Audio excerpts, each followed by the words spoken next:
Now, this is the first edition, part one or part A of the Khoodeelaar campaign. Khoodeelaar, spelled Khoodeelar, Khoodeelaar. It's a Siloti language word, and it has been activated by myself in the campaign to defend the community in the East End of London, which particular campaign called Khoodeelaar began in December 2003.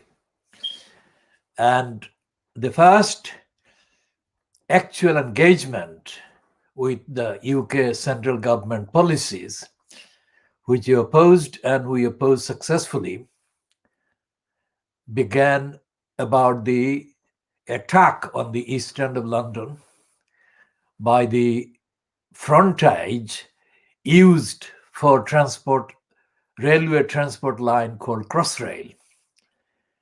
But this was an agenda promoted by the big business in the City of London and the other conglomerates. So we successfully defeated the government plan, which is something that must be noted as an achievement against central government policy, which is not usually achieved by ordinary people. And we are ordinary people in that we don't hold any office in any government department or any elected kind of assembly or council.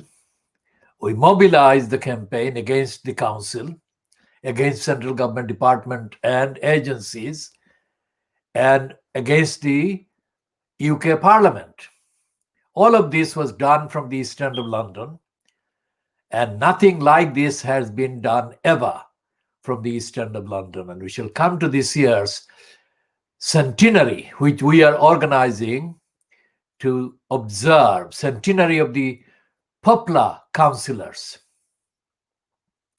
This is the first day of January 2021, and this is the year we are going to mark by observing the centenary, the 100 years since the small number of councillors on the then Poplar Borough Council started to defend the ordinary poor people in Poplar against the central government policies at that time, which was the central government of the Conservatives. Now, it is absolutely the opposite role played by the Poplar councillors in 1921 to the role being played now by the councillors that constitute the current Borough Council called Tower Hamlets.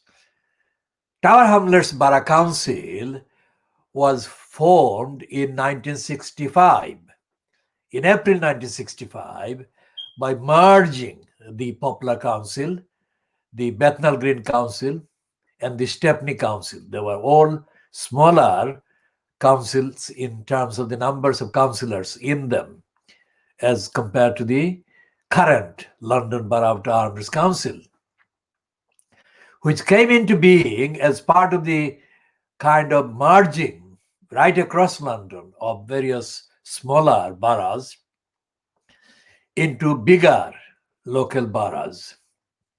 And it all came into effect in April 1965.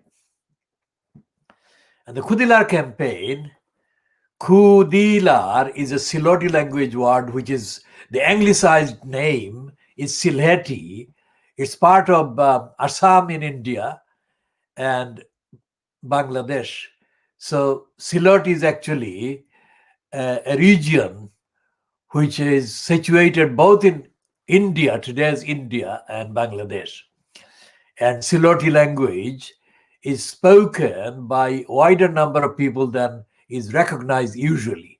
The anglicized spelling of Silot is Sylhet. So anyone wanting to look up the Siloti language and origin can trace it by the internet following the spelling: S for sugar, Y for yellow, L for Lima, H for Harry, E for England, T for Tommy. So Sylhet, but the original phonetic sound-based spelling, and the sound is Siloti, and it goes back centuries. The Siloti language goes back centuries, and in fact, the current language, Siloti language, and its kind of vocabulary, the kinds of words that are currently in use, have been in use for the last, say, 700 years.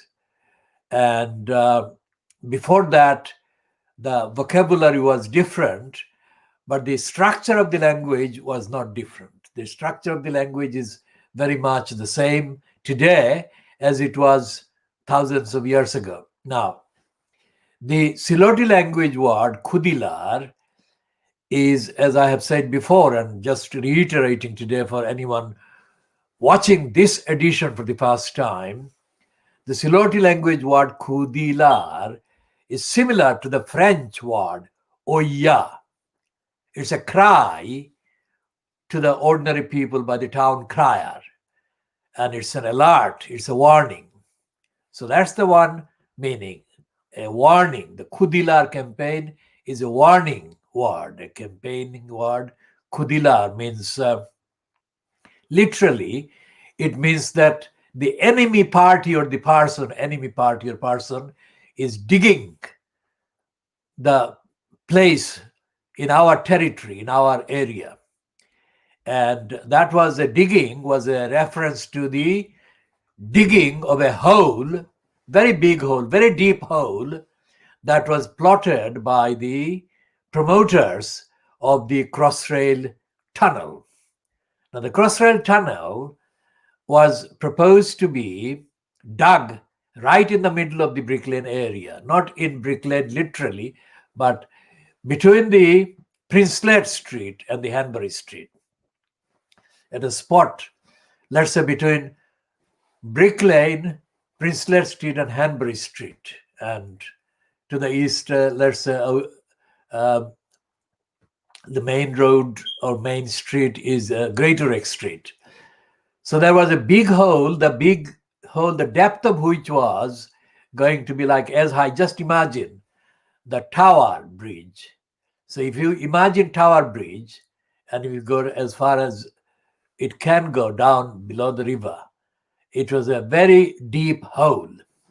And the hole was going to be used to extract dirt and rubbish from the entirety of the tunnel that Crossrail was going to be needed, or going to need to be dug right across the route, the alignment, say from Paddington down to Mile End or Stratford or Pebble Mills.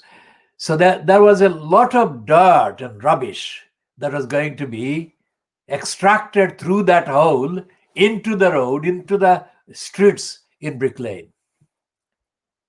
And that was going to mean that all these streets and sub-streets, if you like, or alleys in Brick Lane area were going to be shut or made unusable by the local people.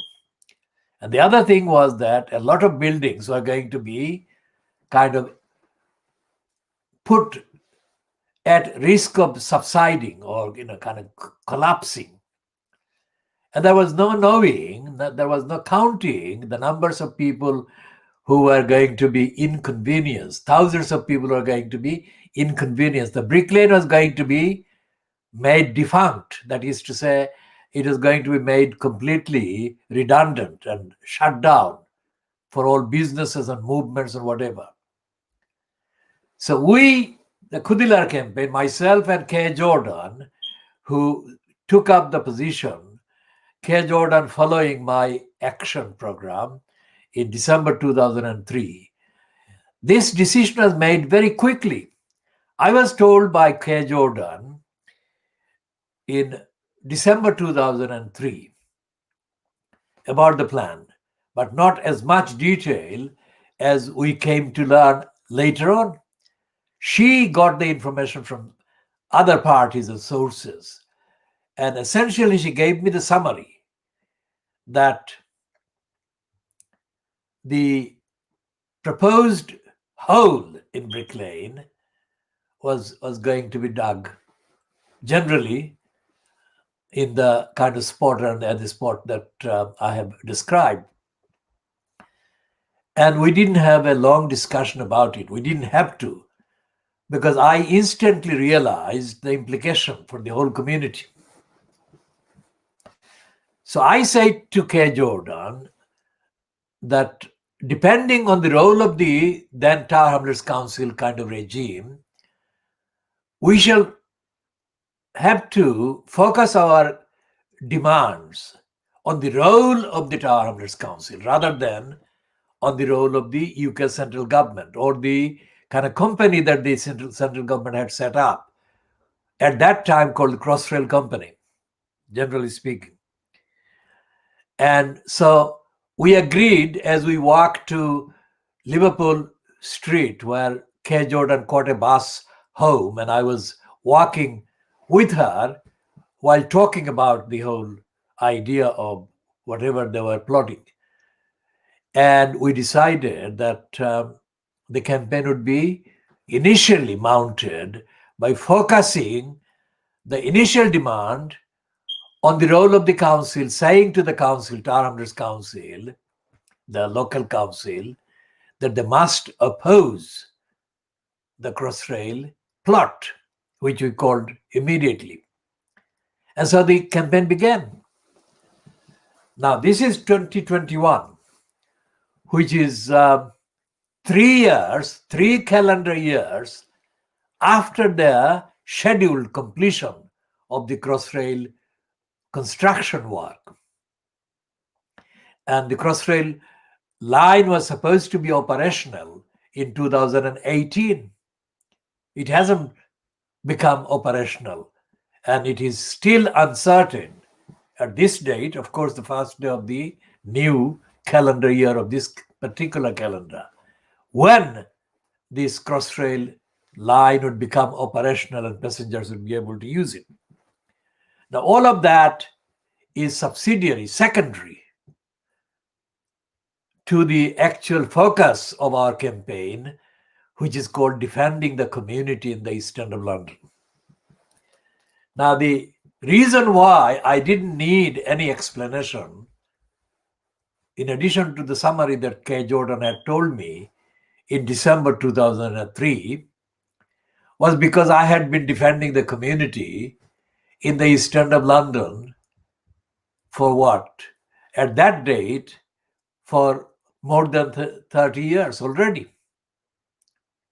And the defense entails, as it does today, calendar year, first day of the calendar year 2021, the defense of the various basic rights of the society, the community, and the individuals collectively. Now, I hasten to say that when I say I defend the community, I don't say that blindly. That is to say, I don't say that everything that goes on inside the perceived community is done correctly or rightly, or that every single individual behaves according to the duties they have morally, ethically, and legally. I say that despite the fact that I know that a lot of people benefiting from the defense of the community that I actually had been advocating and organizing and mobilizing, many of the people who benefit from my work individually are not doing the right thing, and they're engaged in antisocial behavior, they're engaged in criminality, they're engaged in wrongdoing and serious violence against one another or against other people or whatever. But I cannot allow all those wrongs being done to be used as an excuse for other people in the community to be penalized by attacks like the attacks on the community's very existence by the Crossrail plot. And I have said that Crossrail is a front as a frontage, as a facade, as used by the interests and the forces that have been actively promoting the strategy, an agenda to destroy the East End of London as the community exists and has existed for decades. And the reasons include, not necessarily exclusively, but in the main, the reason why they've targeted Brick Lane, or the Brick Lane area and the Whitechapel area and the neighboring kind of estates and parts of the London Borough of Tower Hamlets, contains a serious element of racism. They know that this community that has existed now since the 1960s, I mean, there have been people coming from the Silot area for 100 years or so, but the substantial numbers of the people that can be seen and found in the area nowadays and have been found in the last few decades, this only happened starting from the late 60s to the 70s and 80s, and people have been coming since then. And the point of the attack and the point of the need to counter the attack, to identify the nature of the attack and the impact and the implications of the attack, is to do with essentially defending a community that is mainly demographically made up of people from the Silot region of Bangladesh mainly. Although Silotis are to be found in Assam, in India, and the other neighboring kind of states, the main migration that has happened in the 1960s into the UK and the people settling down, if you like, or settling or creating a settlement, demographic settlement in the area called Brick Lane and Whitechapel and adjacent areas, come from mainly the Bangladeshi part of Silot. Now, this happened in the 60s, which means it was not Bangladesh, it was part of a state called Pakistan now. Now it's separate from Pakistan since 1971. But the essential identities of the people, cultural backgrounds and everything, that relate to mainly what is now Bangladesh, the Bangladeshi part of Silot. Now we shall talk about the identity of Silot and its culture and its language and history and the impact and the implications of events in 1947, events in 1971, and so on, in due course at another time or another time on other occasions.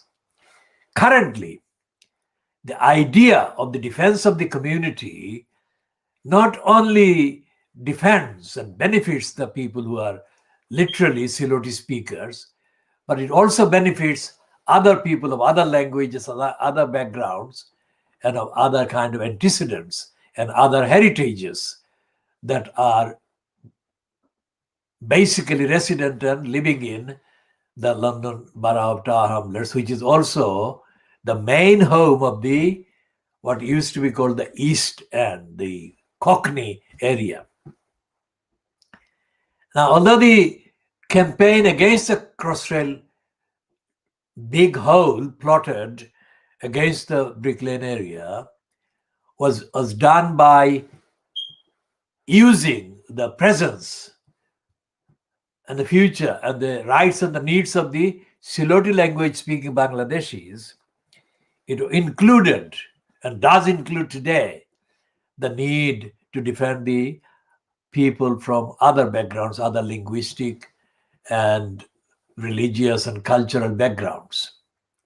So we shall be talking about the Khoodeelaar campaign in updating forms in due course whenever it becomes necessary. So this introduction should be kept in mind and borne in mind by people who have actually tuned in or started watching this for the first time. Now, this particular program on the KhoodeelaarTV channel online is called the World Exclusive Khoodeelaar Campaign Diagnosis of Fleet Street.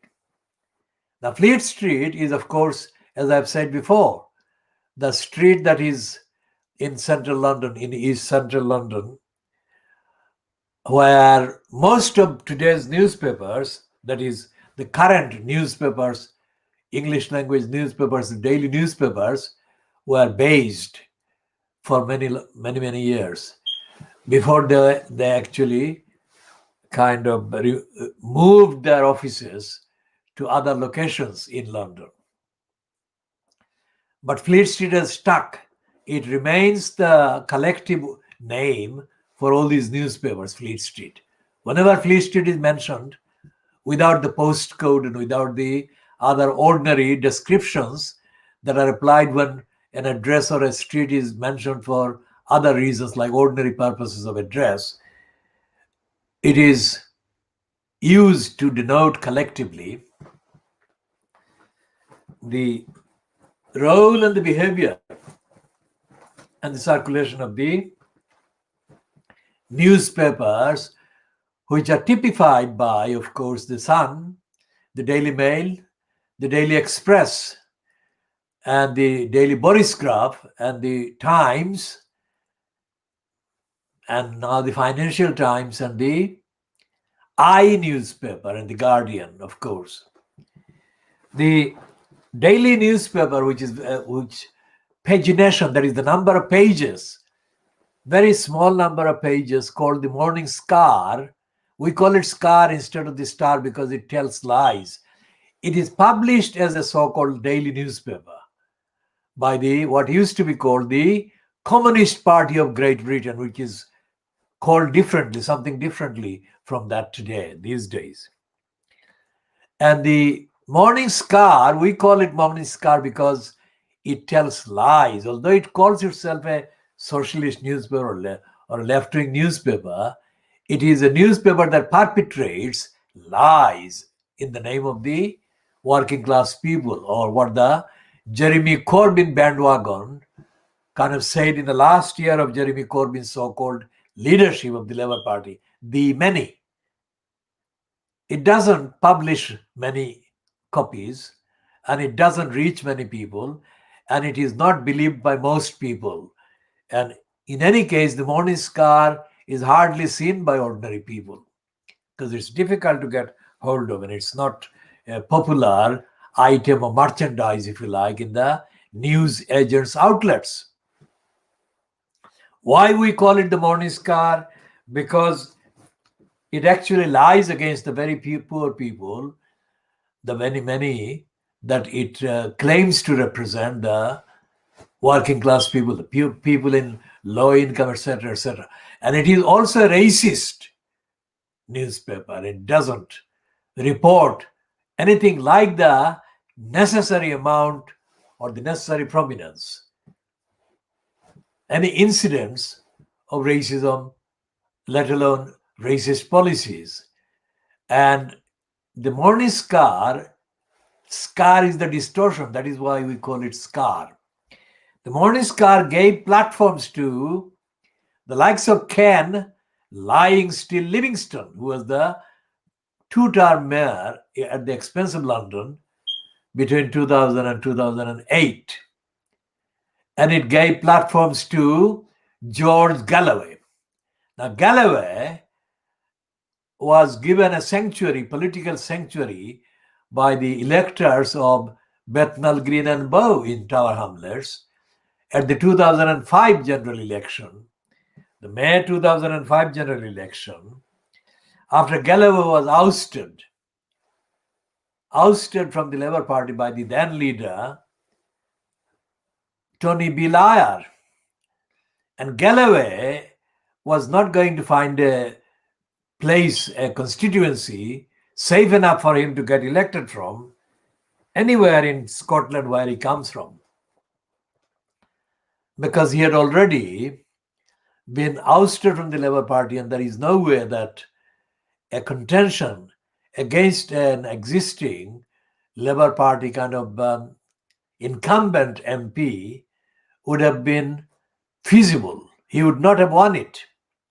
We shall come to discuss Galloway a bit more in this particular context for the evidential reference reasons, an updating kind of updating that is warranted now because of the issues that we are going to discuss in this particular analytical diagnostic part.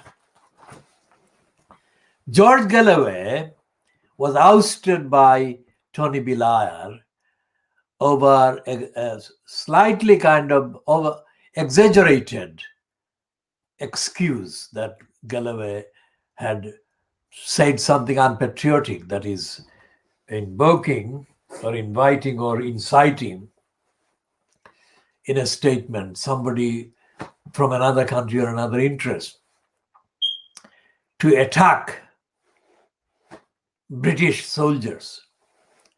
Now that's of course a very short summary. The reason why Blair wanted George Galloway out of the Labour Party, in other words, to decommission the political career of George Galloway as a member of the Labour Party in Britain, was the same reason why the Labour Party's whip, that is to say the party's organizational relationship with Jeremy Corbyn, has been suspended currently.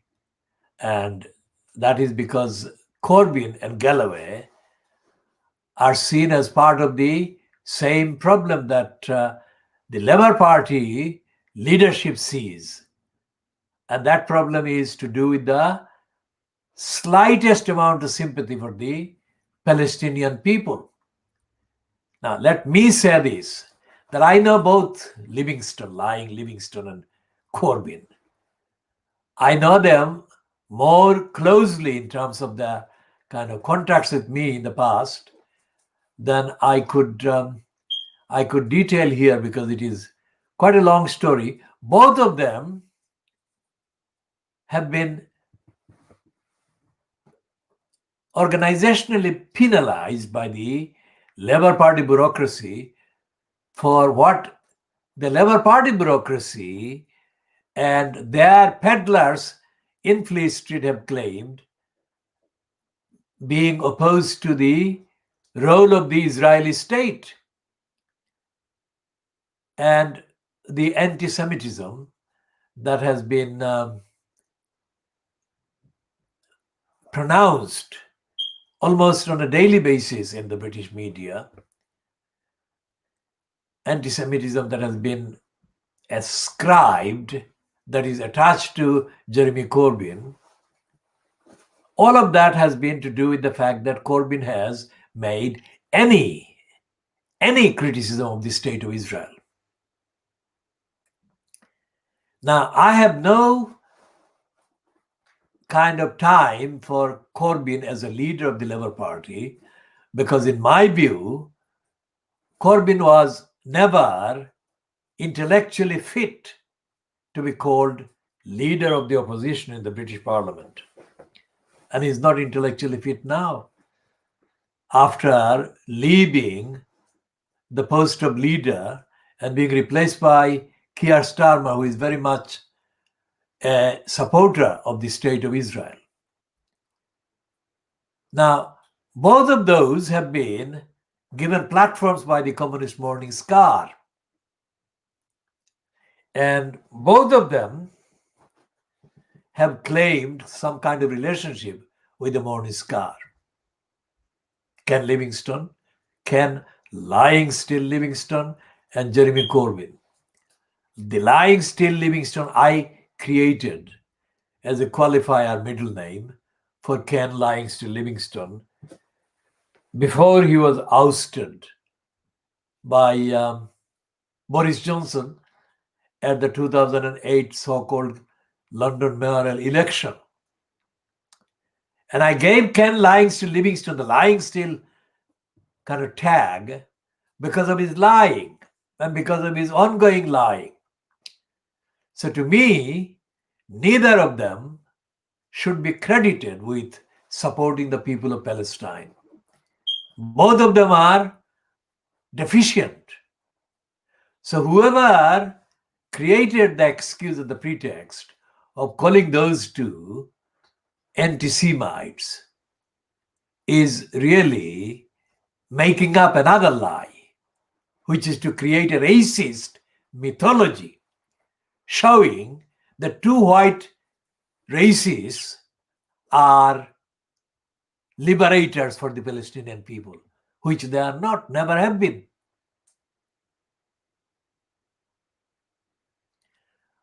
We didn't call George Galloway a racist before.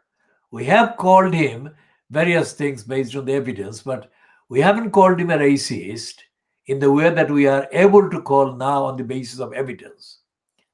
And the evidence is that George Galloway has not only worshipped the racist liar Nigel Farage, but has also met the racist fascist anti-Muslim Steve Bannon. And that is very much at odds with Galloway's claims that he somehow supports the Palestinian people. There is no record of George Galloway giving up anything by any real support to the movement for the rights of the Palestinian people. It is all a myth. The only thing that we can determine from Galloway's claims that he supports the people of Palestine in the context of the entirety of the policies and practices of the UK Parliament and the UK government, successive governments, and of the UK government and the Labour Party leadership, is this, that Galloway has stood out as the only one in the Labour Party, among the Labour Party MPs, who has been labelled as the champion for the Palestinians' rights in a way that Corbyn hasn't been, or Ken Livingstone hasn't been, or anybody else. And the benefit is that he has received a lot of donations, a lot of money that has come his way. And the donors have not been identified in full. In fact, most of the donations have been kept out of the public eye. So we don't know the exact details of the money that George Galloway has received in his career as a British politician claiming to champion the rights of the Palestinians. But all we know is that the supply of money, the donation of money, has never stopped. As I said, it's impossible to say how much money he has received, but it is possible to say that Galloway has never stopped receiving money. And that receipt of money, or the donation of money, or the giving of money to him by whoever has been giving him the money, has had a very close link with the fact that Galloway still claims to be a champion of the rights of the Palestinian people. Just as the people of South Africa during the apartheid did not get Nelson Mandela freed because of the bogus anti-apartheid movement in Britain. So the Palestinian people are not getting liberated, or they're being protected or protected from bombing and other attacks by the State of Israel because of the operation of the British so-called Friends of Palestine, or of the behavior of George Galloway, or of Jeremy Corbyn, or of Ken Livingstone. Because in every actual year, say for the last 50 years,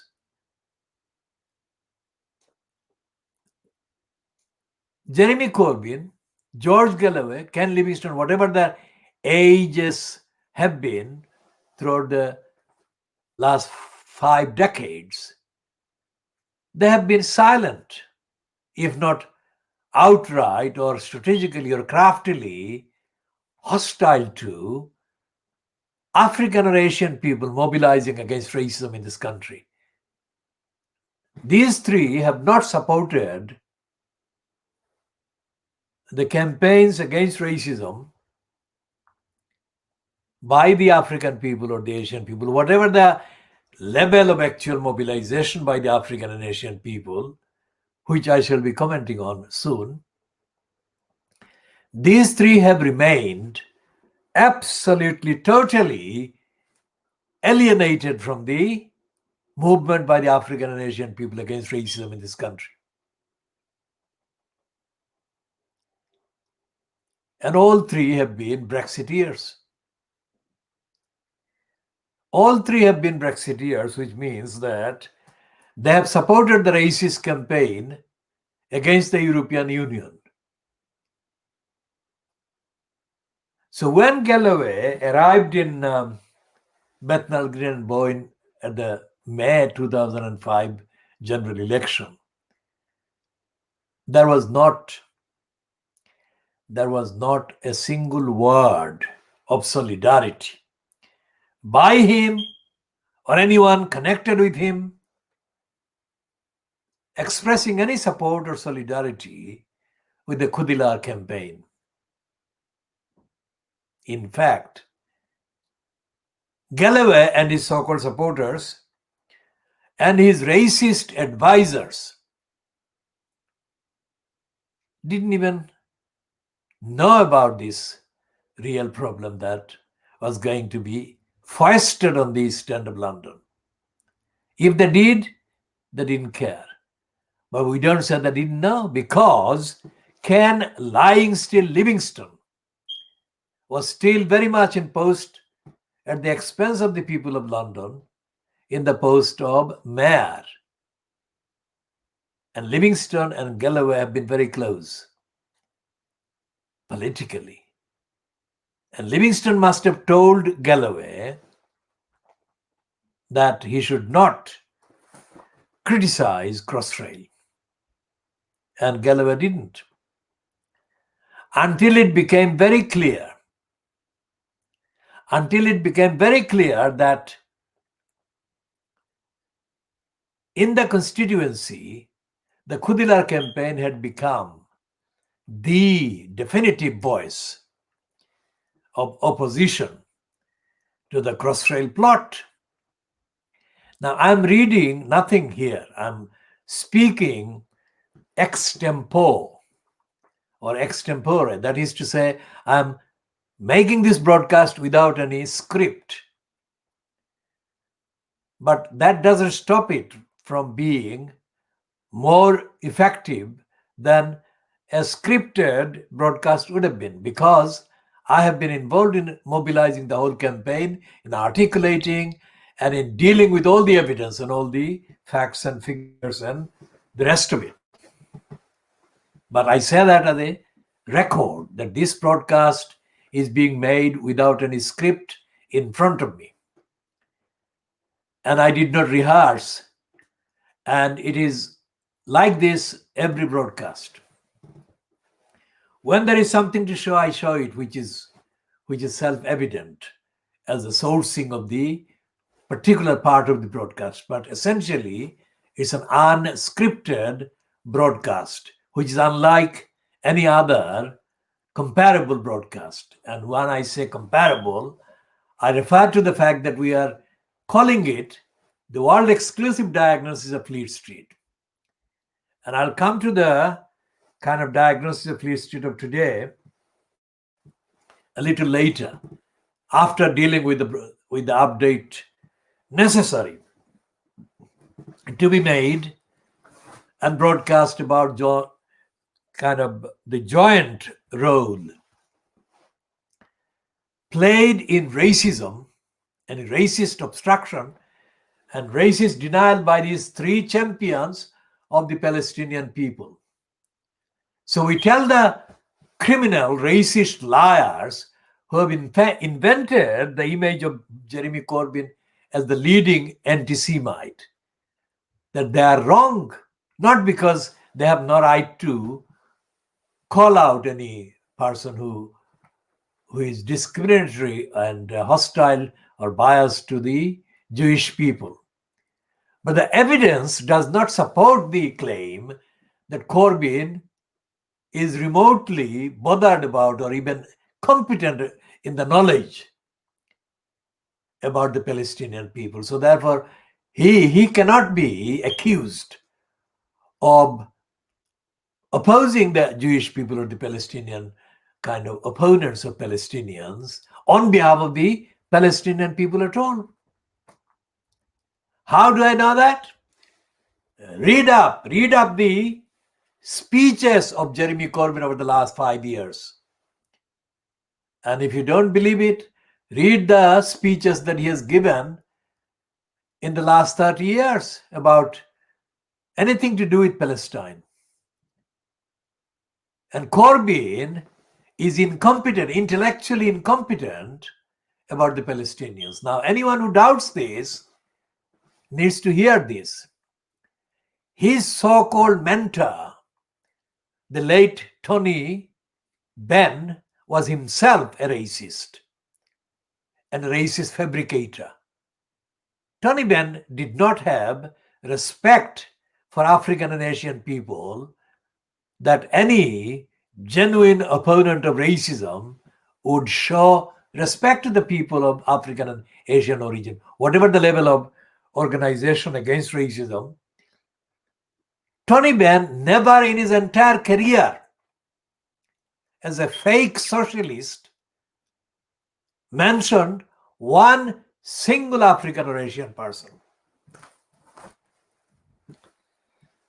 as being his inspiration.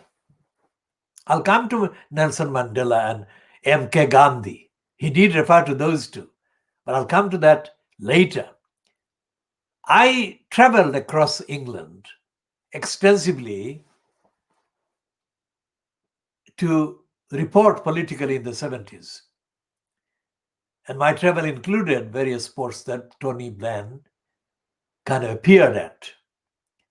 And Tony Benn was completely, utterly a racist in denial of the world outside of Little England. And Tony Benn was against the European Union just as the racist Enoch Powell was. And there is no evidence, absolutely no evidence, that Tony Benn had any understanding of international law, international treaties, international obligations in the way that the founders of the United Nations and the other subsequent kind of organizations based on the foundations and the founding principles and aims and purpose of the United Nations actually produced and spawned. So today's celebration in the Fleet Street papers, especially the Daily Mail and the Sun and the Daily Express and the Boris Graph, and the Financial Times, of course, and the Guardian as well, they actually positively celebrate the ending of the UK's membership of the EU, as they are reporting.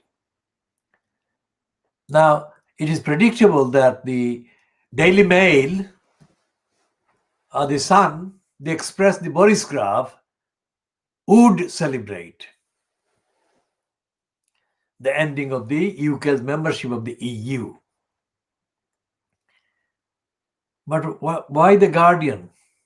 The Guardian is following the same line as the Daily Mail editorial and the Daily Boris Graph. Boris Graph is, of course, the Daily Telegraph, which has bribed and bought Boris Johnson over the last 12 years or so. Well, more than 12 years. let's say 15 years, they've been buying Boris Johnson. Now, the details of why the Daily Boris Graph, which is the Telegraph, otherwise known as the Daily Telegraph, has been spending millions of pounds in buying and bribing Boris Johnson is not publicly explained yet, except that the Boris Graph and the Boris Johnson both subscribe to the racist, right-wing kind of political approach. But that's not enough. There has to be something else.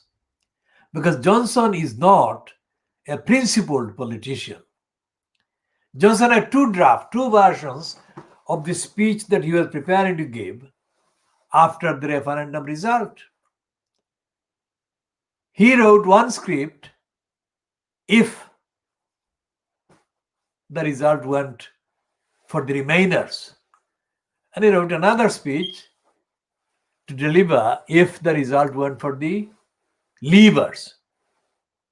And the Leavers, of course, celebrated the outcome, and he gave the Leavers speech. Well, that was all along the case. Now, Boris Johnson has made a series of serious remarks against Muslim women, and George Galloway has not condemned him. Not as far as we can actually establish. Because if he had established Boris Johnson anti-Muslim outbursts or incitement, then it would have been in the news, but it has not been in the news. And by news, I mean here in this context, online version of the Daily Express and the printed version of the Express group, like the Daily Express and the Sunday Express. Because the Daily Express and the Sunday Express and their online versions have been hyperactive in giving George Galloway maximum credit. Whenever Galloway has spewed anything against anyone, especially against people who oppose Brexit, against people who want independence for Scotland, and George Galloway has not been reported by the Daily Express as doing anything at all in even showing awareness that Boris Johnson had issued a series of anti-Muslim racist incitement, particularly focusing on the women, Muslim women wearing the burqa. And as he said, or as he wrote, when they did that, they resembled like bank robbers. Now that was, of course, it sounds like ages ago, but that was before the 2019, 12th of December 2019 general election. And of course, it was before the pandemic, which officially arrived sometime in February 2020 in the UK. And when the pandemic broke out, it was not just the Muslim women. It was the entire population that was forced to wear a kind of burqa, the mask. So the entire British population became bank robbers.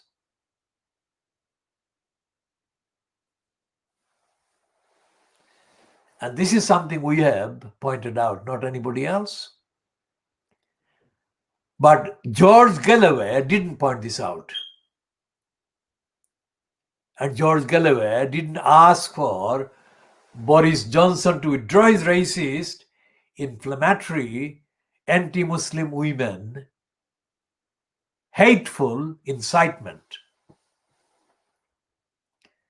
And the records that have been published in the last 4 years plus, since the day of the referendum kind of result was made public,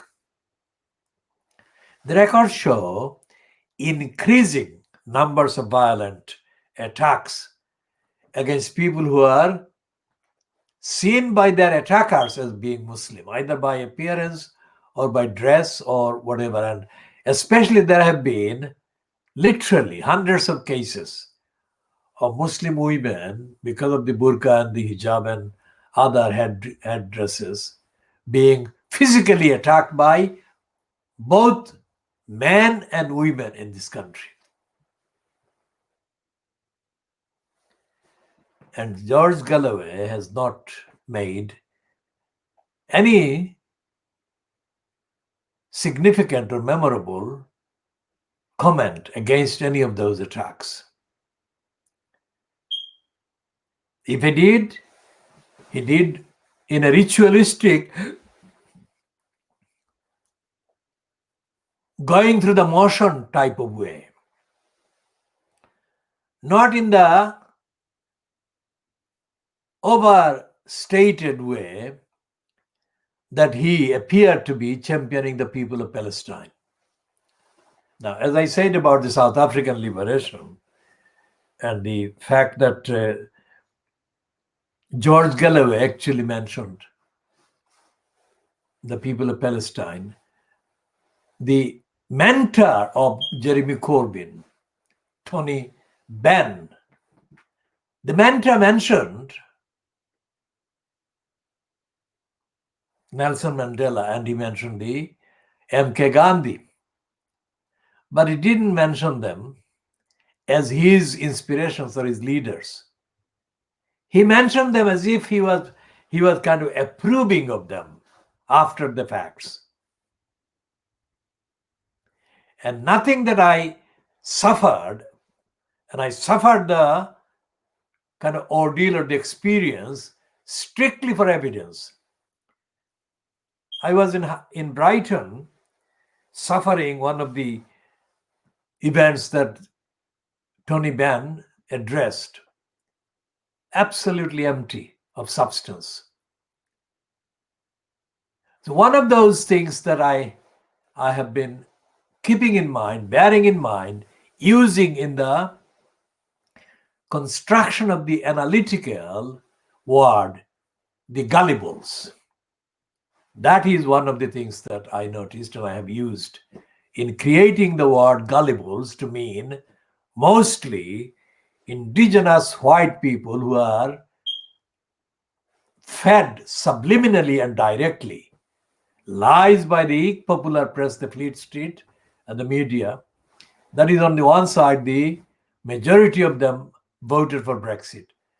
And their counterparts on the other side, again, indigenous white people who claim to be socialists, claim to be against what they call the Tory policies, but are equally as racist as the Tories. So Corbyn, when he says that his mentor, political mentor was Tony Benn, he is actually giving away his own stupidity and artificiality and his own racism.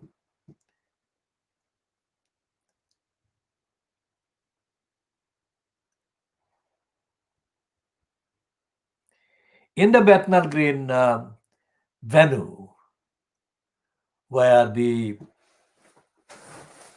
near the Bethnal Green tube station, Bethnal Green underground station, there is a place where there are many public meetings have taken place over the years.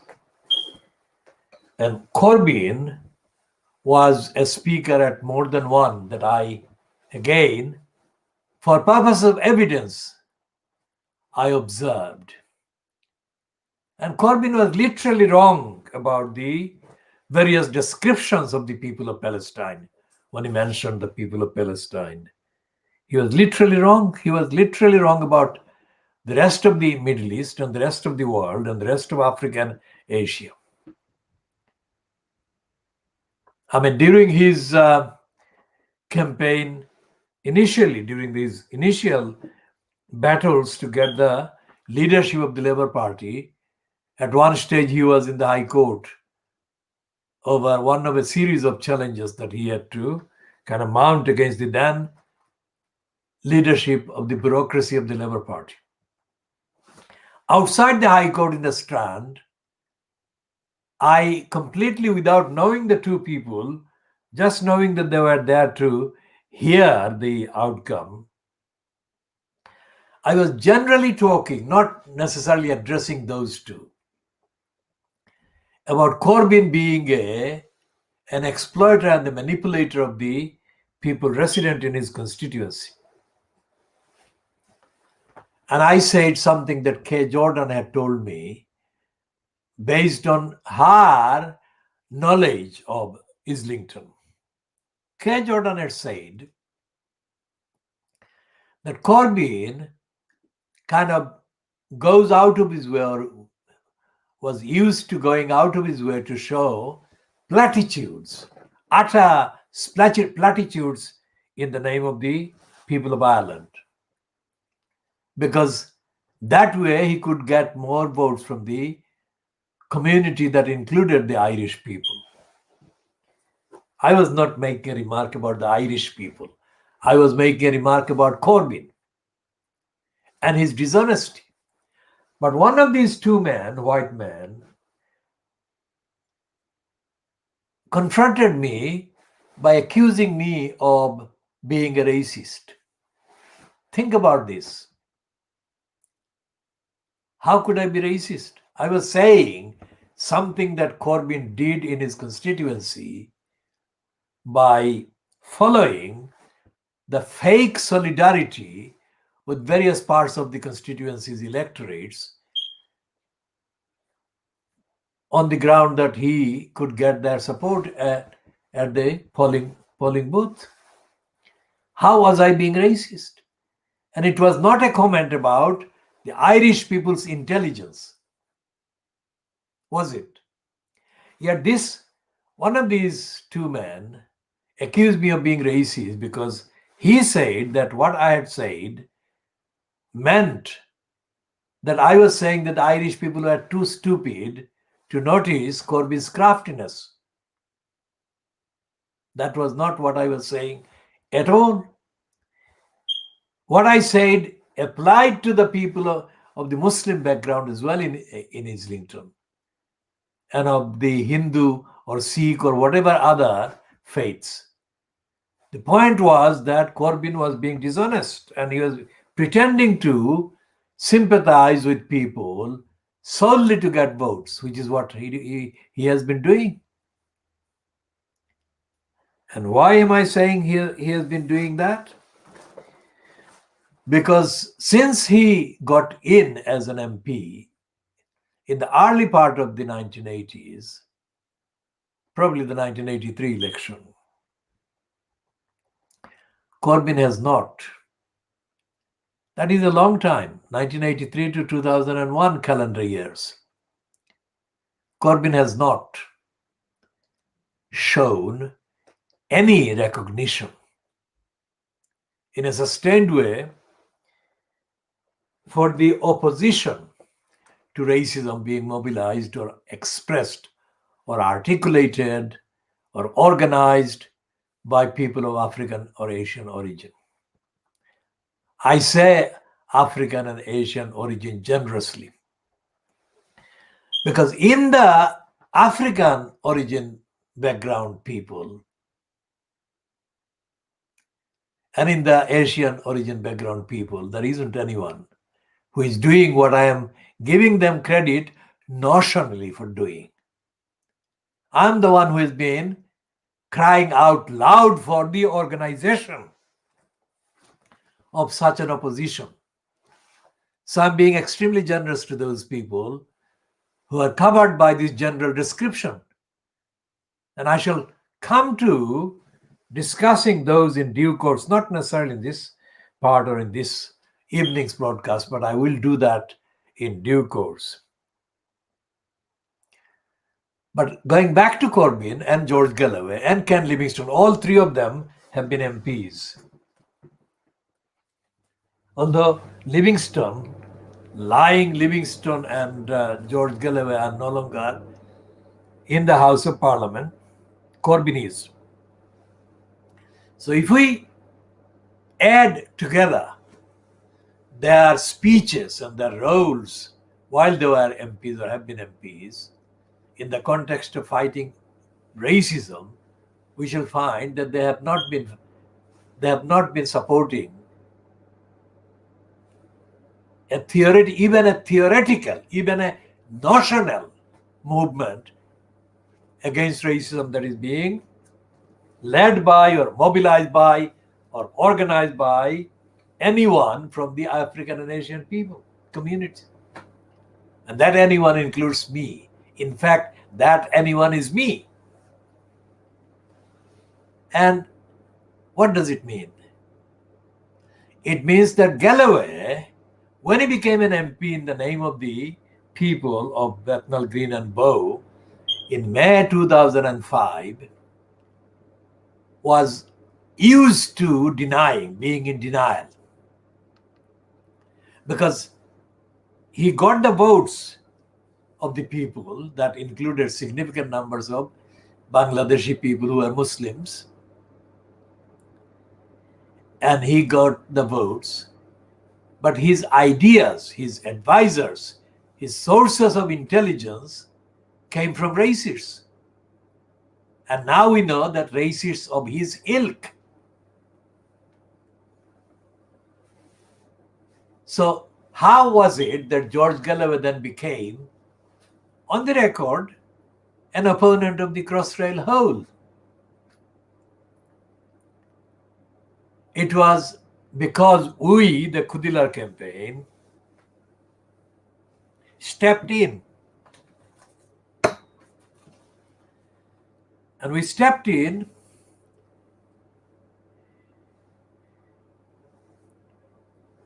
January 2006.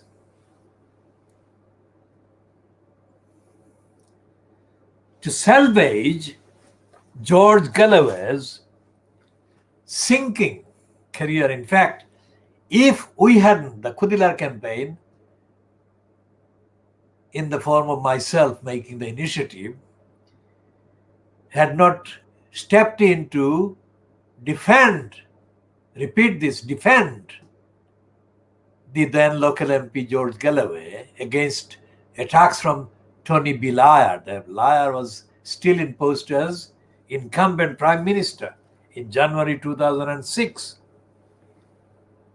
If I had not stood up for George Galloway, then George Galloway would definitely face a call for re-election. Why? Because Galloway had become the recipient of a lot of money from the corrupt television production company behind the Channel 4 program called the Big Brother House. When he got that money, which included him doing anything that the contract demanded he did, he complied with the terms and the conditions of the scandalous, outrageous contract. And he pretended to be a cat drinking pretend milk from very near the lap of Rula Lenska, appearing on the same Big Brother house. When this became the latest display of George Galloway's absolute idiocy and stupidity, the Labour Party leadership, personified by Tony Blair,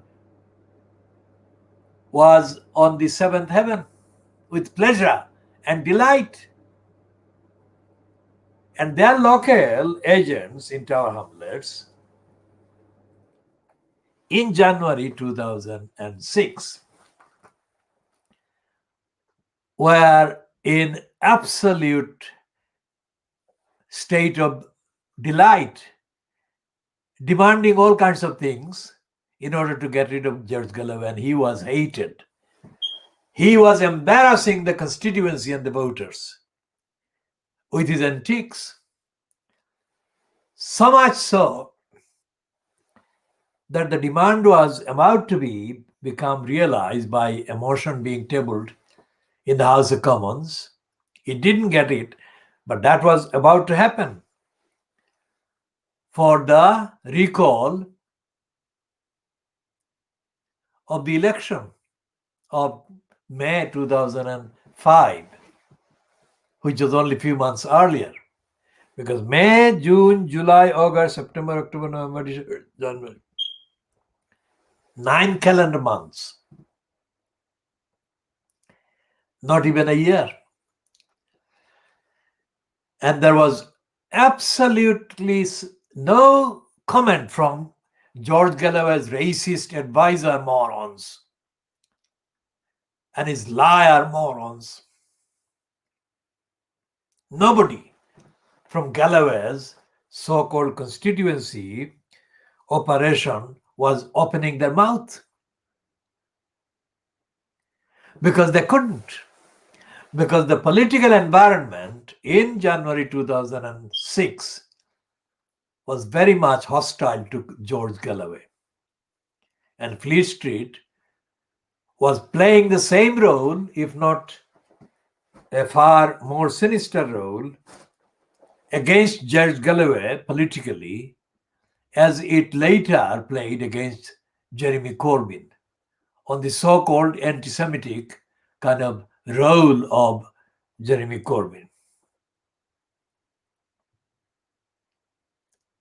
So when the atmosphere was so totally hostile to George Galloway, it was totally, absolutely certain that they would be moving whatever procedural steps needed to be taken. They would be moving and taking those steps to get rid of George Galloway as the MP for Bethnal Green and Bow, in the name of Bethnal Green and Bow. So the Khoodeelaar campaign saved him. And the Khoodeelaar campaign stopped George Galloway from being undone, if you like. And the reason why we did that was not an accident. The reason why we did that because we could. Because that is the level of political, high-octane political foresight and insight and initiative that we have shown.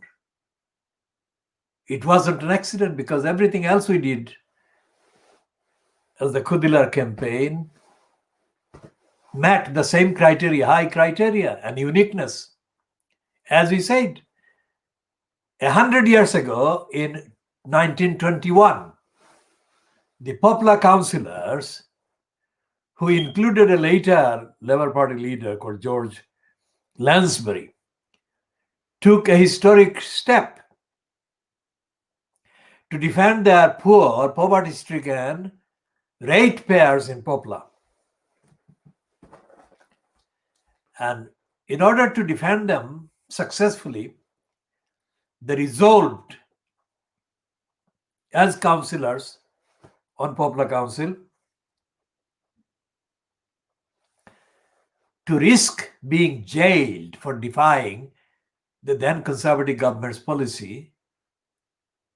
And they did that. They went to the court and they were jailed.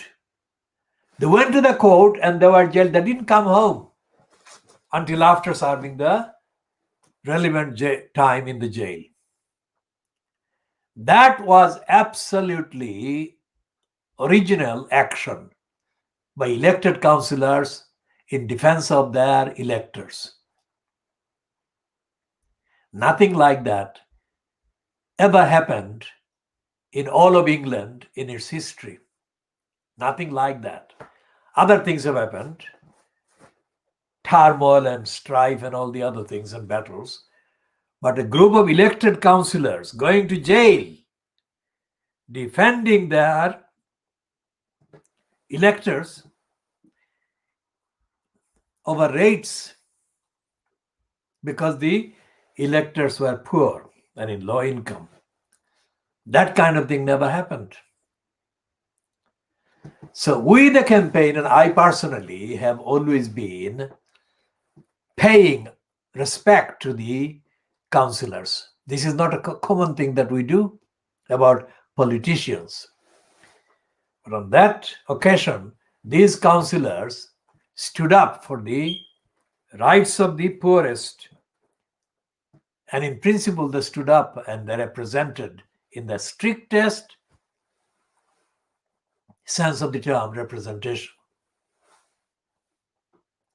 So we pay due credit at the beginning of this new year, the year that marks their 100th anniversary, and we say that that is a kind of, if you like, criteria, the standard of measurement of the role and the performance and the relevance of elected councillors today. And we shall be marking that significant, genuine championship of the electors and the ratepayers, the poor ratepayers in poverty, as exemplified in the behavior and the stand taken by the ethical and moral activism of those popular councillors. And we shall pay them due respect, and we shall pay them more than due respect in the course of the year. So what does it mean for the current council? Of course, we are now in the middle of a pandemic, so therefore, the usual business that included or had the option of including the participation in direct kind of confrontation or conversation with the incumbent or the currently in place councillors, that kind of engagement has been made unsafe for reasons that need not detain us, because it is already well known that the lockdown has caused the practical suspension of the activities of council and councillors in the way that they would be kind of active in outside of a pandemic or outside of an emergency imposed by reasons of the safety of the public, let's say. So today's Daily Mail and the Guardian and the Sun and the Boris Graph are singing the same tune. The Guardian is linguistically using the positive words to describe the Brexit so-called departure. But in the copy that the Guardian is running under the positive headline, which would please the liar Boris Johnson, they've got more facts to condemn Boris Johnson and the Brexiteers than the headline suggests. And one of the lines that the Guardian is running includes references to people in Brussels, the bureaucratic headquarters of the European Union. And there, a number of people are saying things against Boris Johnson and against the Brexiteering leaders that we, the Khoodeelaar campaign, have been saying for the last 6 calendar years. Since the moron, David Cameron, incumbent as Prime Minister at the time, made the series of announcements about the referendum. And our line has been totally unique, exclusive throughout its analysis, constitutional, evidential, moral, and ethical diagnosis, not only of the contents and the role of the Fleet Street newspapers, but also of the politicians, of the political parties, and of generally of Parliament.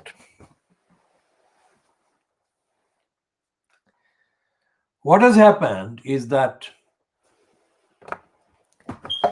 the main line that the Guardian is copying from the ultra right-wing reactionary racist anti-EU Brexiteering morons edited and morons written Daily Mail and the Daily Express and the Sun and the Boris Graph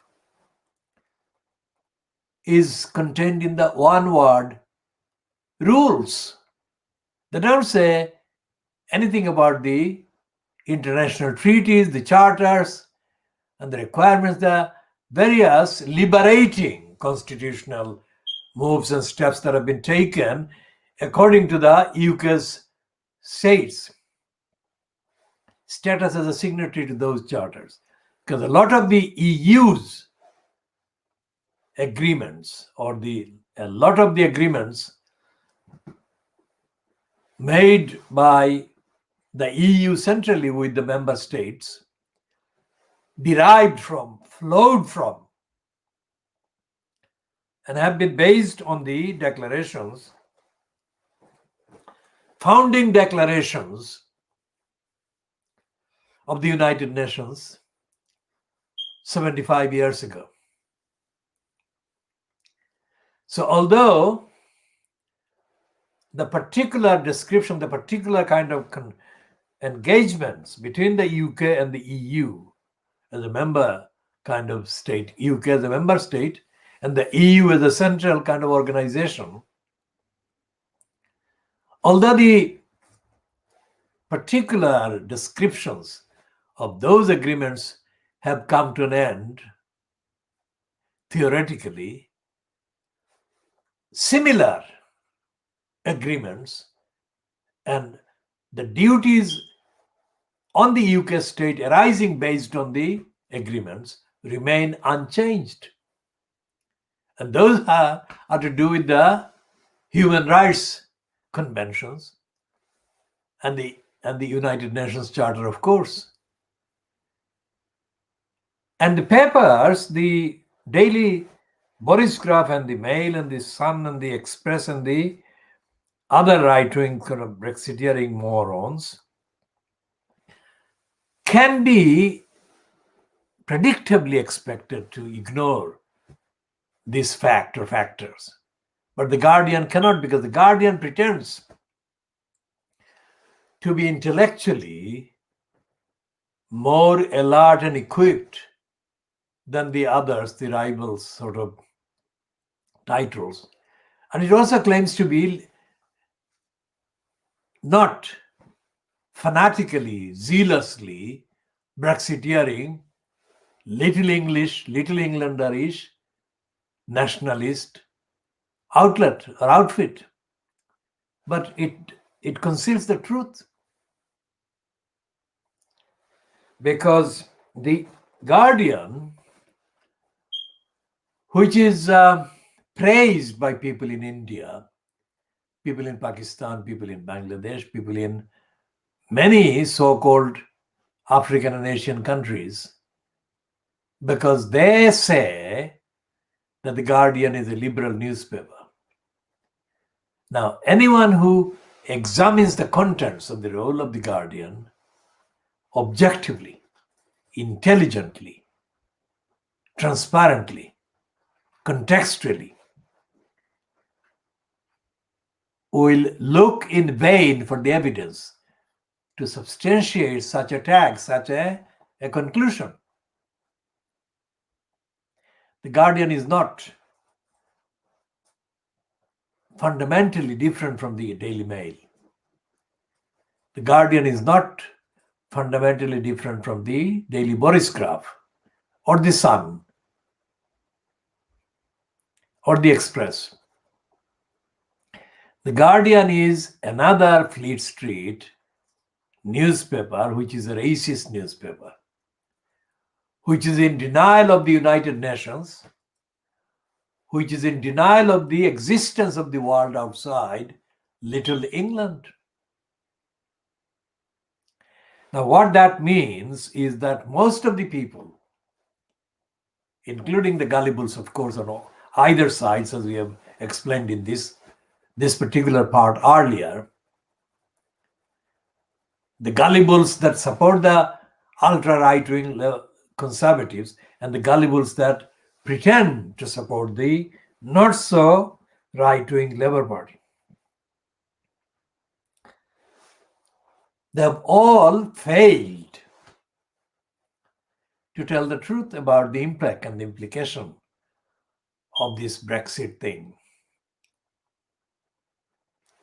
Even the Guardian reports today, Friday, the 1st of January 2021, that Boris Johnson's racist father, they don't call him racist, but we are calling him racist, Stanley Johnson, has made an application to become a citizen of France. They published this news today, a day after the so-called Brexit came into force. Now, Stanley Johnson is a racist who, along with his daughter, Rachel Johnson, went on a propaganda tour shortly after news came public that Boris Johnson had condemned the burqa-wearing Muslim women as resembling bank robbers. Both Rachel Johnson and her father, Stanley Johnson, did identical statements in defense of Boris Johnson, and they both said that they thought that by condemning the Muslim women wearing burqa as looking like bank robbers, Boris Johnson had not gone far enough. That is what they said. They didn't say what else he should have said for him to be condemned as racist and anti-Muslim. But they implied that he could have said a lot of other things against the Muslim women resembling bank robbers. Muslim women in burqas resembling bank robbers. So, let's see if we can find any trace of this on the internet. And then we can read the whole thing exactly.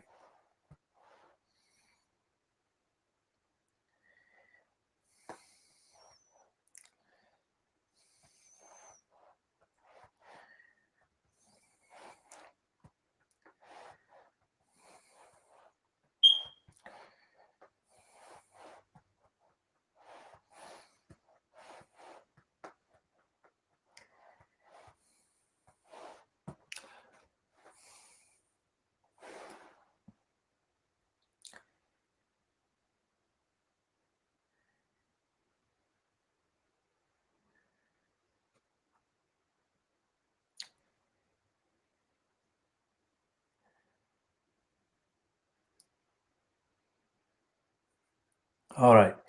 So here is a first result of the first random search. And these are the headlines. Boris Johnson's burqa comments led to surge in anti-Muslim attacks. And this is dated the 1st of September 2019. Boris Johnson's comments on women wearing the veil led to a surge in anti-Muslim attacks and incidents of abuse. That is according to The Guardian, which is reporting on a monitoring group called Tell Mama. We shall talk about Tell Mama later. And then another one in The Guardian as well, 20th of December 2018, says that the Conservative Party's internal kind of disciplinary so-called hearing cleared Johnson over that same comment. And then this in the iNews dated the 2nd of September 2019 is doing the same thing as The Guardian on the 1st of September 2019 had said. Boris Johnson's burqa comments led to surge in anti-Muslim attacks.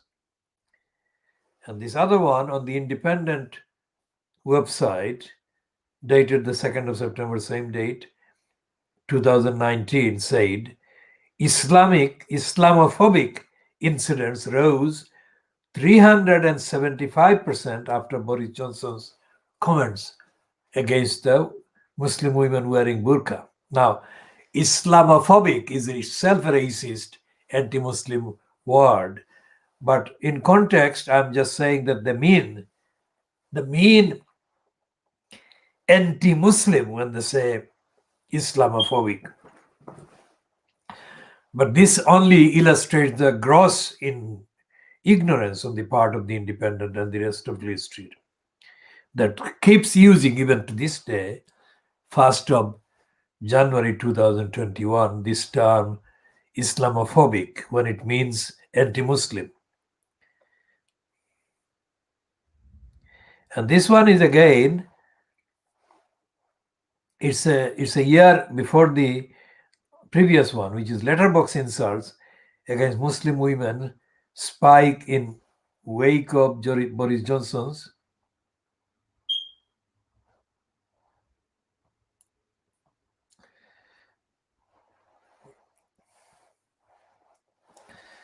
now, because of the kind of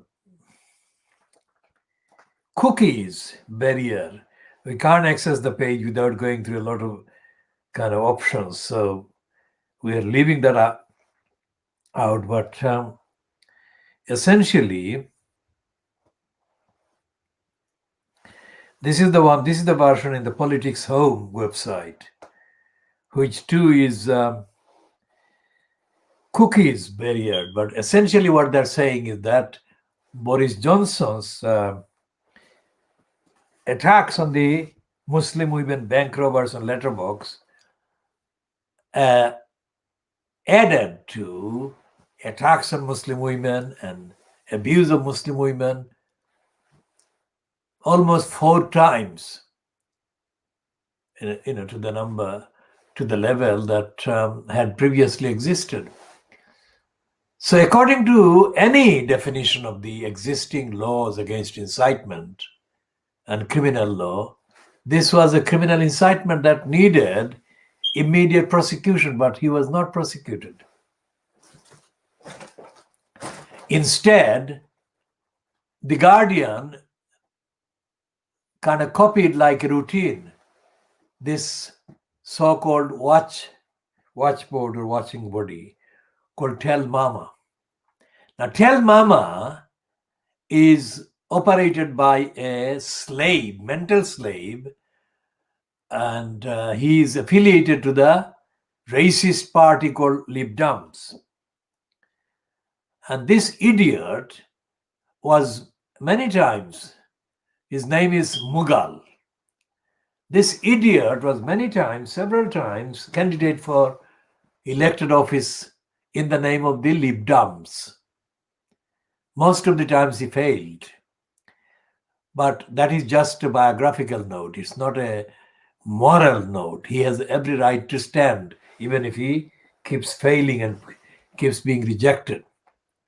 But the fact that he was not successful is not unconnected with the fact that he is actively running a business about racism and anti-Muslim kind of hostility. There are other outfits operating in the name of opposing racism in this country. But all of them are controlled by racists or mental slaves like this Mughal. I knew a Mughal who used to be involved in The Guardian, but that Mughal may or may not be related to this one. This one may have had his father, the other Mughal that worked in The Guardian. But that Mughal despite the fact that he was a mental slave as well, took the guardian to court and the court rejected him. And that shows not Mughals' kind of competence about racism or in opposing racism on that occasion, but it shows the racism of the court system. The court judgment in favor of the guardian and against Mughal, that other Mughal, is a kind of classic text that a racist would write. Just like any other racist sitting as a judge in the court system in this country, which still has got a lot of space within the court bureaucracies for what is called the common law, which means that many of these opinions, prejudices, and hostilities expressed by the judges or the ones that sit as judges cannot be tested by citing any actual statute or act of parliament. So they make up these racist, lying members of the judiciary, make up the reasoning as they go along. So, just to illustrate that point, 99% of racists who attack Asian people or black people, African people, are cleared by court system, whether it's by the juries sitting in the courts, in the crown courts, or by magistrate court, where the magistrates make the decision. And there is nothing in the record of George Galloway, Ken Lying-Still Livingston, or Jeremy Corbyn while they were MPs or members of parliament in the name of the Labour Party. There is no evidence, there is no record, there is no reference by any of them to the fact that the court system, the court bureaucracies were racist and they needed to be changed. There is nothing that can be kind of checked by looking at the entries in the list of the what is called EDMs or the early day motions. In the UK or the British House of Commons, there is a process whereby motions can be tabled by individual MPs under what is called the early day motion. That is the initial stage of moving a motion by a member of parliament, regardless of whether they belong to a particular political party or not. It's a kind of free from party discipline initiative that they can make. And because of that, it reflects the extent to which, or the fact of which, the behavior of the individual MPs relates to any matter of principle. For example, the people of Palestine. For example, Crossrail, whole attack on the East End of London. And so if you look at the list of the EDMs or the early day motions as moved by various members of parliament over the last 40 years, you can check which MPs have or has advocated whatever in principle. Although the EDMs may be tabled, it is not guarantee that the motion would be even tabled in the House of Commons, let alone debated, let alone passed. but it gives an indication as to what length or what extent an MP would go or prepared to go public in advocating for a particular measure. So it was open to George Galloway, Ken Still Livingstone, and Jeremy Corbyn, while each of them has been MP or had been an MP, to move any motion they constitutionally could move about any subject. There is nothing by any of them against racism. There is nothing by any of them against the constituency. Well, in the case of George Galloway, about Bethnal Green and Bow, but the constituency's defense against the Crossrail hole.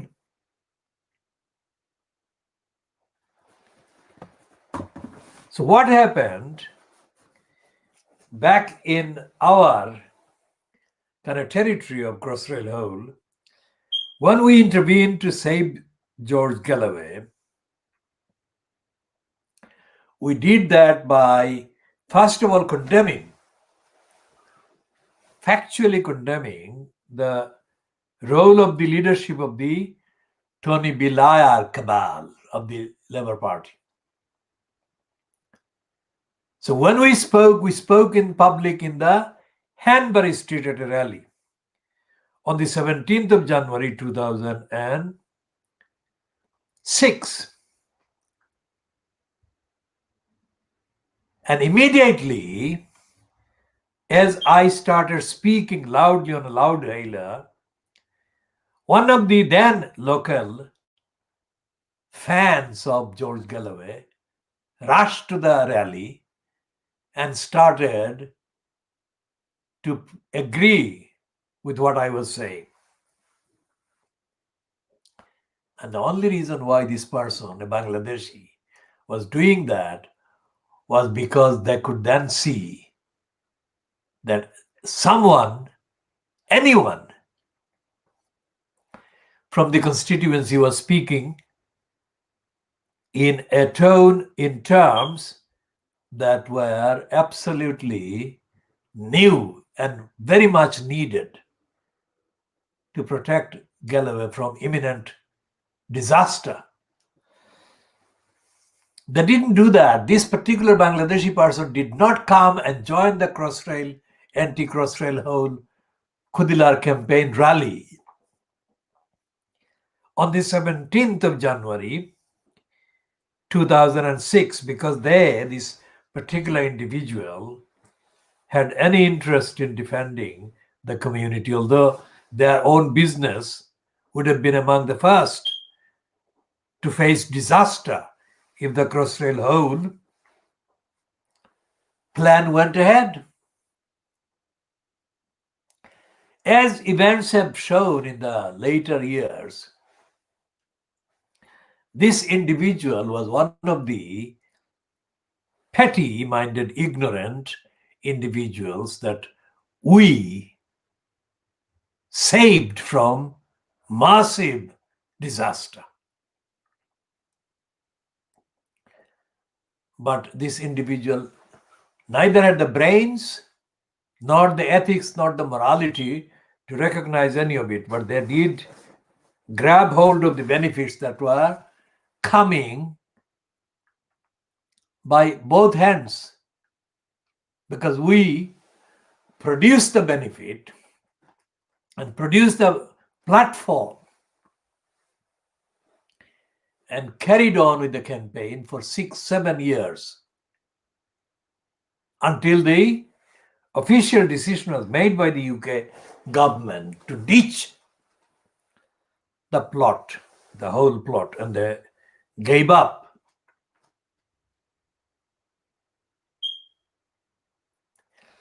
So we are the Khoodeelaar campaign is the only campaign that has ever been mobilized in Tower Hamlets or in the East End of London in the political level, on the political level, on the community level, on the legal constitutional law and action level. Not even the popular councillors were successful in defeating the central government policy. But we made it absolutely clear that the government had no support for that policy in terms of the Crossrail Hole plot. We did that ethically.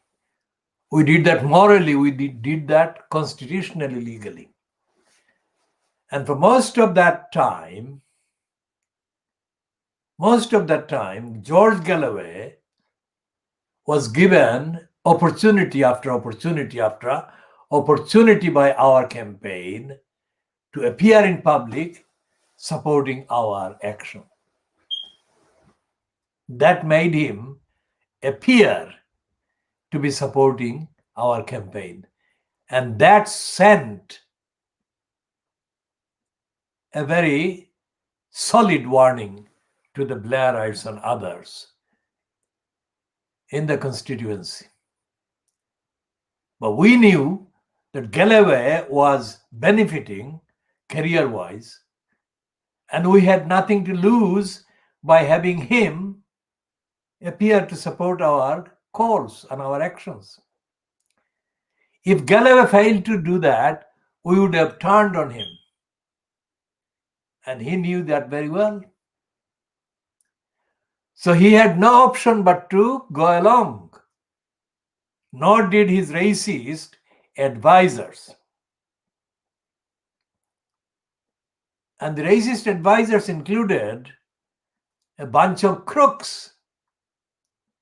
The bunch of crooks included a number of criminals who supported the corrupt mayor system foisted on Tower Hamlets Council.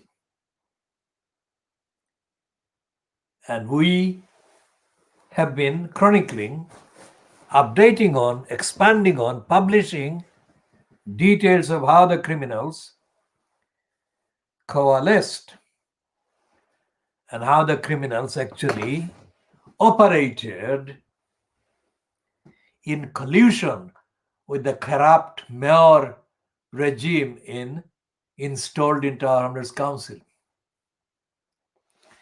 All of those criminals and racists have been exposed as being incompetent, liars, and totally detached from the needs and the rights of the community in Tower Hamlets and in the rest of London or rest of England in principle.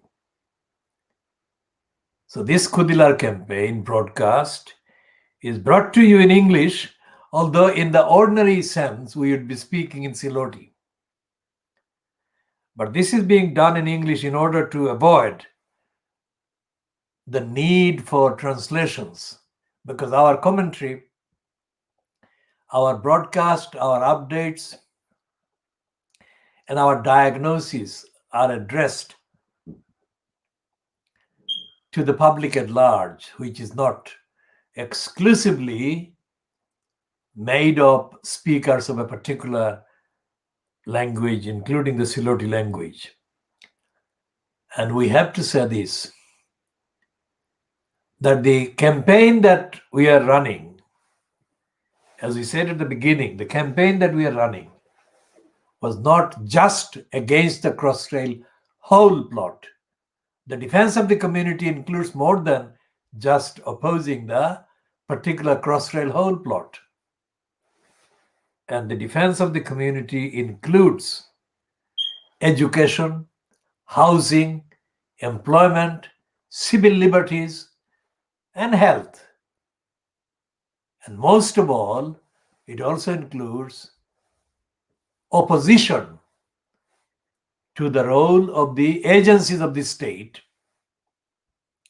that are violating the various obligations the UK remains obliged to carry out as part of the UK status as the signatory to international treaties, agreements, declarations, and so on. So we say that our campaign was far wider in 2006, and it is even wider now in 2021. And it is wider in comparison to any other campaign going on or had ever been carried out or mobilized in any part of London or England in this way, because we are constitutional, we are ethical, we are moral, and we don't support the abuse of public funds and resources. We have not sought any public funds or resources from any quarters anytime. We have been financing the campaigns with our own resources. Wherever we found the resources legitimately, we have been responsible for raising the funds and resources. And this goes back a long time before the 2003, December 2003 kind of revelation to us by K. Jordan that there was going to be a crossrail whole plot against the East End of London, against Brick Lane community. We have been doing campaigns for defending the community for nearly 50 years now in the current kind of cycle. And we began the campaign to defend the community in the East End of London in June 1963. And in the period June 1963, that is 13th of June 1963, up to now, the calendar year, 1st of January calendar year 2021, we have not sought to raise any funds by making any application, by doing any project for funding from either the local council or from the GLC or from anybody else in public sector. And we have not received, and we most certainly have not sought to receive any funds from private sector businesses or sponsors.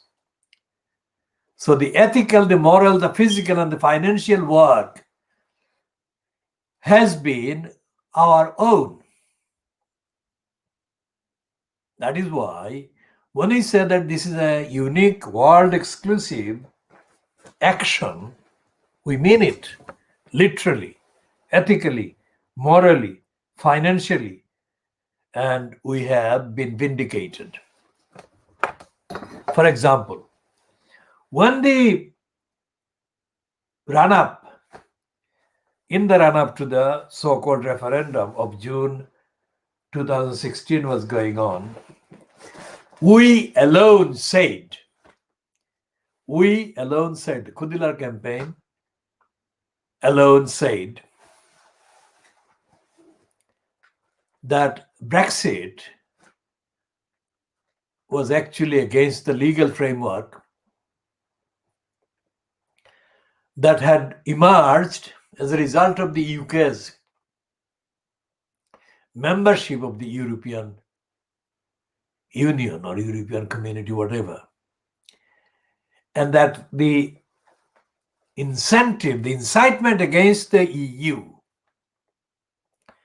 that was being propelled and that was being mouthed and uttered by the likes of Nigel Nasty Farage, that was motivated by a racist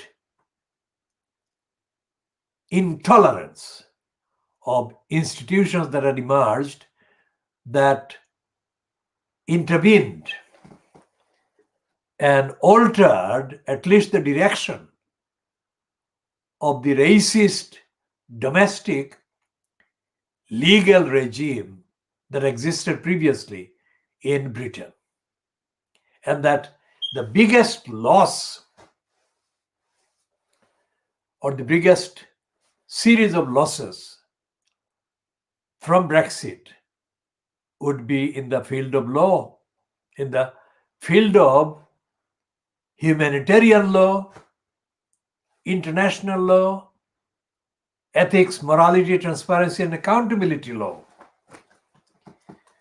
and anti-racist laws. We alone have said that. And we are saying now, on the first day since the Brexit thing came into being, let's say, that the Guardian's coverage of Friday, 2021, includes statements attributed to EU personnel in Brussels that actually echo what we had said 5 years ago about the Constitution.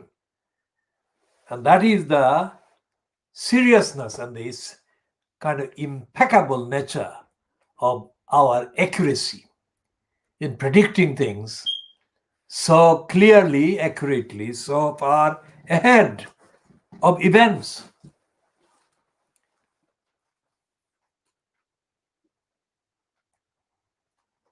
And the Khoodeelaar campaign is not just against the crossrail hole. As we said, the Khoodeelaar campaign has been and is about education, about housing, about employment, about internationally understood and objectively, verifiably tested rights, human rights, civil liberties, and opposition to racism and discrimination. And we have said correctly everything that the BBC's behavior has actually proven to be the right assessment of the BBC. We said decades ago that the BBC was racist. When I say we, it's the movement defending the community in the East End of London, of which Khoodeelaar is an active platform out of hundreds of projects, initiatives, and campaigns that we have been creating and mobilizing and activating and promoting and advocating for decades. The popular councillors didn't have in any way as long as we have been campaigning for. So therefore their remit and the length of time that they were campaigning over were much smaller, much shorter, and much narrower in terms of all kinds of definitions. And yet we are celebrating them. We are going to mark their achievement because in principle, they shared or they did the same kind of things that we advocate should be done by elected persons who get the elected posts and positions with the votes of the electorate, whom they then neglect and they kind of ignore and they kind of overlook and they kind of disrespect. The popular councillors did not do that. They respected their electors and they went to the jail in defending their respecting the electors. We are not made up of elected personnel. So our range and our remits are far wider than a particular given council structure. And our range and remit include the role of the entire UK Parliament, the entire UK governmental departments, the judiciary, the judicial bureaucracy, and the media, of course, the Fleet Street and others, and the BBC, the Sky News, ITV organization, Channel 4, and LBC Radio, to mention some of the more widely known outfits.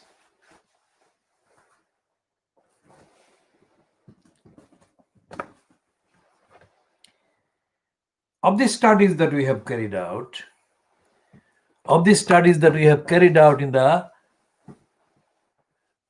course of the last 60 years, we have included in that study a look or several looks at the Constitution, as publicly known, of the United States of America, of the other comparable kind of constitutional frameworks of other states, Western European states, and of Western styled kind of regimes in the Southeast, Far East.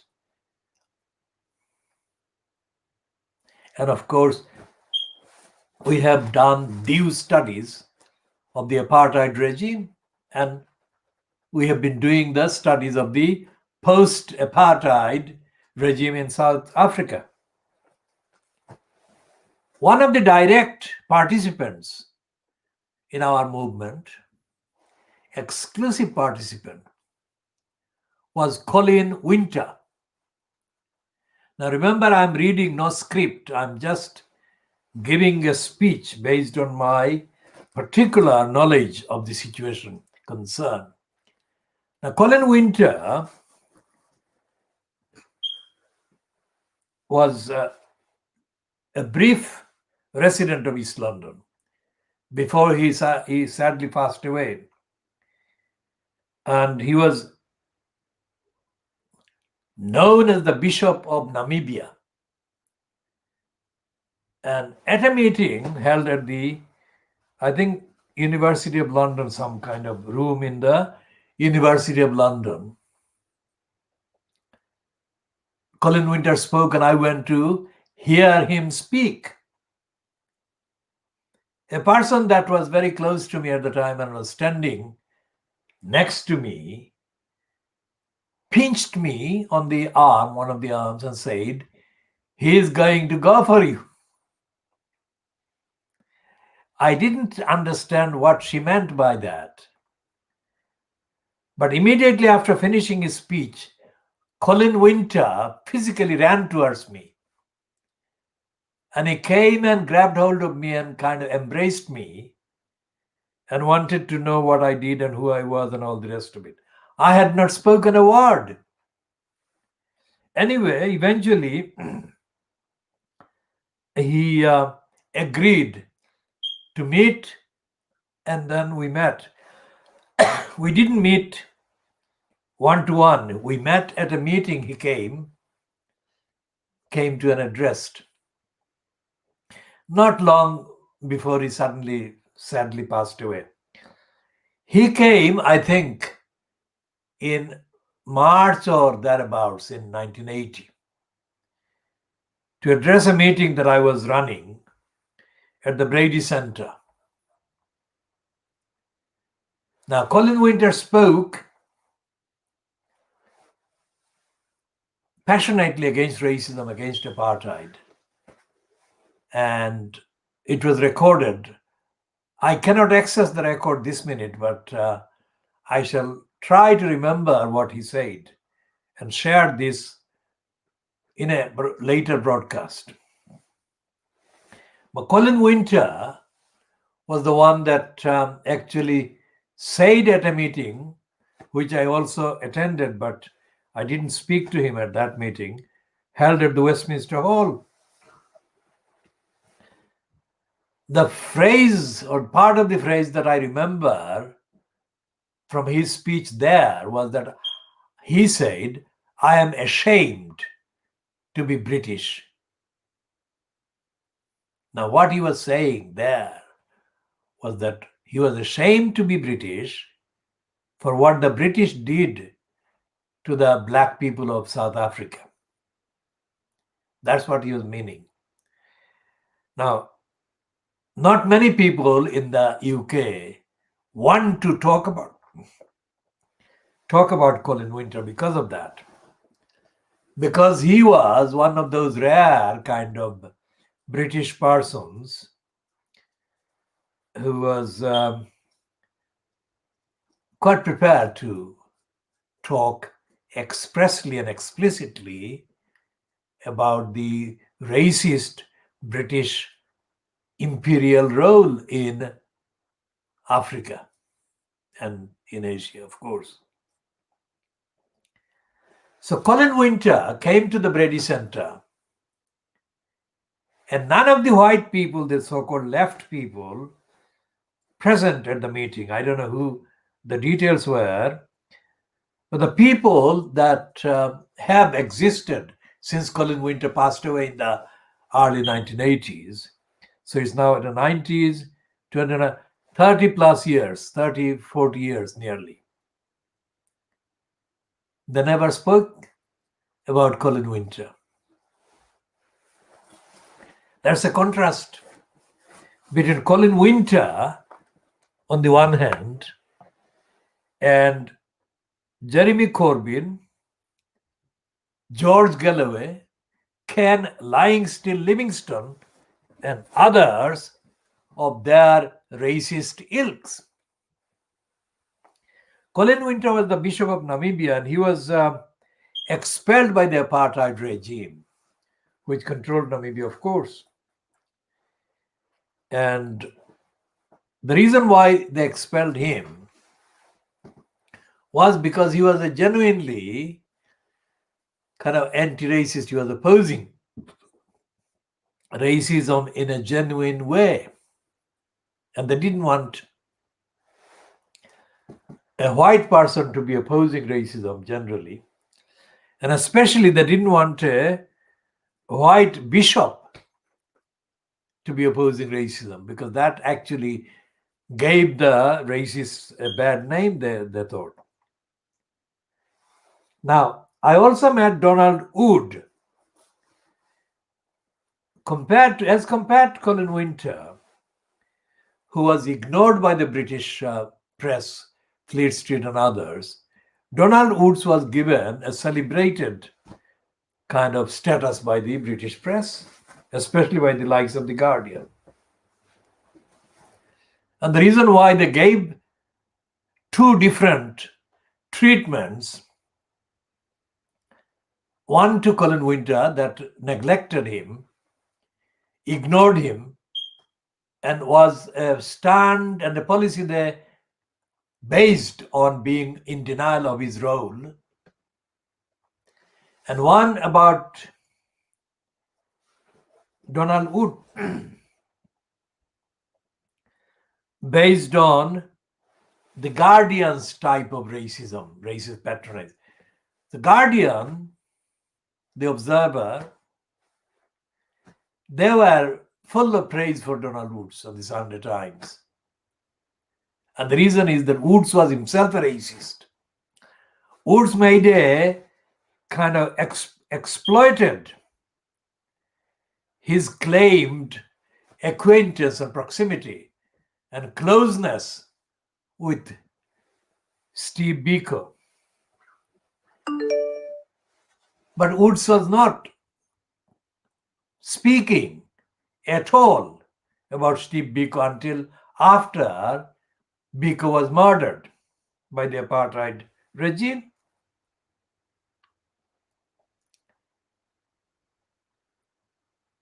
And there is nothing anywhere that I have seen that actually corroborates Donald Woods' many claims about his very close links with Steve Biko.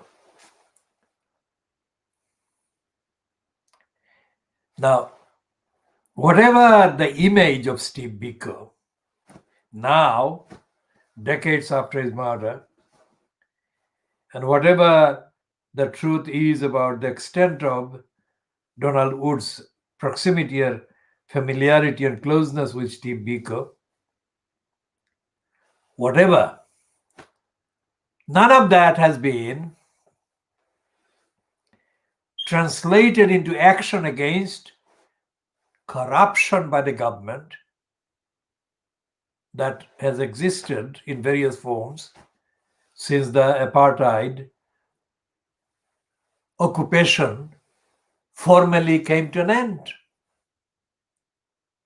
That is very similar to what has been going on in Zimbabwe.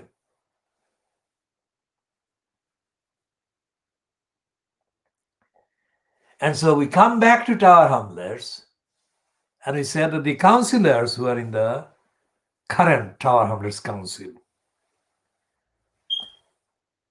are a bunch of crooks, regardless of their ethnicity.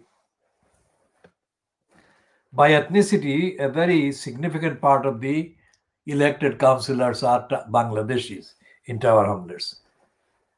But we say they are a bunch of crooks. Essentially, a bunch of crooks and liars. And the reason we say that is because none of the councillors in place now in Tower Hamlets, whoever they are, whatever their age is, has had any record of opposing racists and racism. None of them has had any record whatsoever of opposing big business agenda and big business purpose and big business manipulation. And none of them has been supportive of the rights of individuals in any part of the borough, let alone supportive of the people in poverty and destitution, unemployment, and crimes. And none of these councillors has been supporting anything, any measure to make the council bureaucracy accountable, to hold the council bureaucracy accountable to the community. And the details of how they have been lying will be made available in due course, and we shall start updating on that basis, updating on all of this with effect from the next program, either recorded later this evening or during the day on Saturday, the 2nd of January 2021. So this is coming to an end, this broadcast, this recording is coming to an end